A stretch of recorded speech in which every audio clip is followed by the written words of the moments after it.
We've explored how this world would have developed differently and how major historical events would have unfolded under female leadership. And we need to confront the mind-blowing question: what would our world look like today if this alternative timeline had played out? And let me tell you, the differences are so profound that it's almost painful to imagine what we might have lost. Let's start with the most obvious difference. We probably wouldn't be facing a climate crisis. In a world where female leaders had always prioritized long-term sustainability over short-term profits, the Industrial Revolution would have developed along completely different lines. Instead of the fossil fuel-dependent economy that's destroying our planet, we might have seen renewable energy technologies developed centuries earlier. Think about it. Female leaders with their natural tendency toward considering the welfare of future generations would never have allowed the kind of environmental destruction that has characterized industrial development. The concept of externalizing environmental costs onto future generations would have been morally unthinkable in societies where women held power. But here's what's really fucked up about our current environmental situation. It's not just about technology, it's about values. In a female-dominated world, the entire economic system would have been oriented around sustainability and social welfare rather than growth and profit maximization. The quarterly earnings mindset that drives so much environmental destruction would never have developed. The energy infrastructure of this alternative world would be incredible, instead of the centralized, fossil fuel-dependent systems we know. We might have seen distributed renewable energy networks that were integrated with natural systems.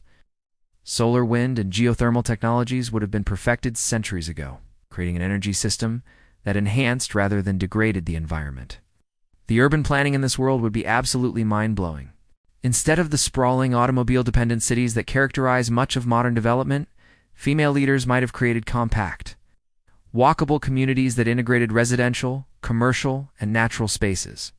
The concept of the suburb, that monument to inefficiency and environmental destruction, might never have existed. Let me tell you about the transportation systems that would have emerged. Instead of the individual car-focused infrastructure that dominates our world, we might have seen sophisticated public transit systems that were beautiful, efficient, and integrated with the urban environment. The idea of spending hours every day sitting in traffic would seem as absurd as it actually is. But here's where it gets really interesting. The social problems that dominate our current world would largely not exist. The inequality, homelessness, and social dysfunction that characterize much of modern society are products of male-dominated systems that prioritize competition over cooperation, individual achievement over collective welfare. The economic systems in this alternative world would be fascinating. Instead of the boom-bust capitalist cycles that create so much instability and suffering, we might have seen more stable, cooperative economic models that prioritized full employment, universal health care, and social security. The concept of poverty in the midst of abundance would be seen as a moral failure rather than an economic necessity. The healthcare systems would be absolutely incredible. Instead of the profit-driven, crisis-oriented medical systems we know, female leaders would have created comprehensive health systems focused on prevention, wellness, and the integration of physical and mental health. The idea that people would die from treatable diseases because they couldn't afford care would be unthinkable. The educational systems would be revolutionary. Instead of the competitive, standardized approaches that characterize much of modern education, we might have seen more collaborative, individualized learning systems that recognized different types of intelligence and learning styles. The concept of education as a sorting mechanism for social hierarchy would never have developed. But here's what's really twisted about imagining this alternative world. The technological development would have been far more advanced in the areas that actually matter for human welfare. Instead of the military-industrial complex that has driven so much technological innovation, we might have seen incredible breakthroughs in medicine, environmental science, and social technology. The medical technology in this world would be centuries ahead of what we know. Instead of the reactive, symptom-focused medicine that dominates our healthcare, we might have seen sophisticated, preventive, and holistic approaches that addressed the root causes of illness. The integration of physical, mental, and social health would have been understood and practiced from the beginning. The mental health understanding would be revolutionary. Instead of the stigmatized, medicalized approach to psychological problems that characterizes much of modern mental health care, female leaders would have created more compassionate, community-based approaches to emotional and psychological welfare. The epidemic of depression, anxiety, and social isolation that plagues modern society would never have developed. The criminal justice systems would be completely different. Instead of the punitive, retributive approaches that dominate law enforcement, we might have seen restorative, healing-oriented systems that address the root causes of antisocial behavior. The concept of mass incarceration would be seen as a barbaric relic of a more primitive time. The international relations in this world would be incredible. Instead of the competitive zero-sum approaches that characterize much of global politics, we might have seen genuine international cooperation on global challenges. The resources that go into military spending might have been directed towards space exploration, scientific research, and environmental protection. Here's something that shows you how different this world would be. The concept of war as a continuation of politics by other means would never have developed.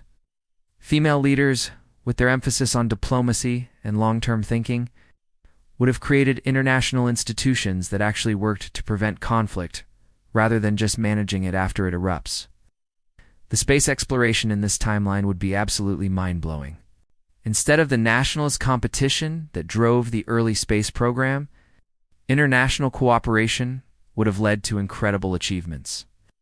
We might have permanent bases on the Moon and Mars, asteroid mining operations, and interplanetary trade networks. But here's what's really fascinating about this alternative world. The social technologies would be far more advanced.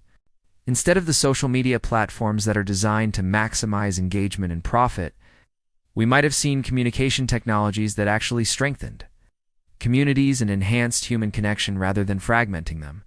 The work-life balance would be completely different. Instead of the always-on, productivity-obsessed culture that characterizes much of modern work, female leaders would have created more humane approaches to labor that recognize the importance of rest, family, and personal fulfillment. The concept of work-life balance would be built into the economic system rather than being an individual struggle. The gender relations would be fascinating. Instead of the adversarial dynamics that characterize much of contemporary gender politics, we might have seen more collaborative approaches to gender roles that recognize the different strengths and perspectives that men and women bring to society. The idea that one gender should dominate the other would seem as absurd as it actually is.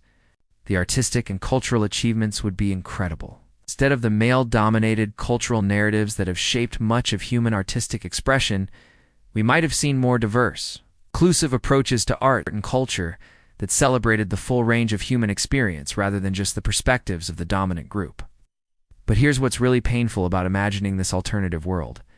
It forces us to confront how much human potential has been wasted in our timeline. The wars, the environmental destruction, the social inequality. All of these problems were preventable if we had developed different values and priorities from the beginning. The technological integration would be seamless. Instead of the disruptive, poorly planned technological changes that characterize much of modern innovation, female leaders would have ensured that new technologies were integrated thoughtfully and with consideration for their social and environmental impacts. The global cooperation would be incredible. Instead of the fragmented, competitive international system we know, we might have seen genuine global governance that could address challenges like climate change, pandemic disease, and resource scarcity before they became crises. Here's what's really twisted about our current situation.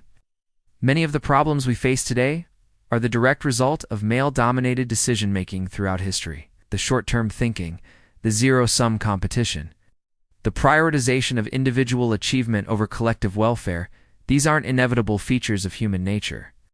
They're the products of specific historical developments that could have gone very differently. The psychological health of people in this alternative world would be remarkable. Instead of the epidemic of mental illness that characterizes much of modern society, people would have grown up in systems that actually supported their psychological and emotional development. The concept of widespread depression and anxiety would be as foreign as the concept of widespread physical illness. But here's the ultimate irony of this alternative history. The women who might have created this better world were always there. The potential for collaborative, sustainable, long-term thinking that we reimagining isn't fantasy, it's been present in human society throughout history. It's just been systematically marginalized and suppressed by male-dominated power structures. Looking at this alternative world, you realize that the problems we face today aren't inevitable features of human civilization. They're the products of specific choices and values that have been embedded in our systems for centuries. The environmental destruction, the social inequality, the international conflicts. All of these problems could have been prevented if we had developed different approaches to power and governance. The most profound lesson of this alternative history is that the future is still open. While we can't change the past, we can still learn from imagining how things could have been different. The qualities that would have made female leadership so transformative throughout history, the collaboration, the long-term thinking, the emphasis on social welfare, these are still available to us today. Thanks for joining me on this journey through the world that might have been.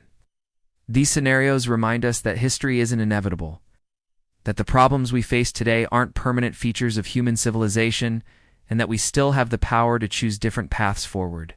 Sometimes the most important question isn't what happened, but what could have happened and what might still be possible.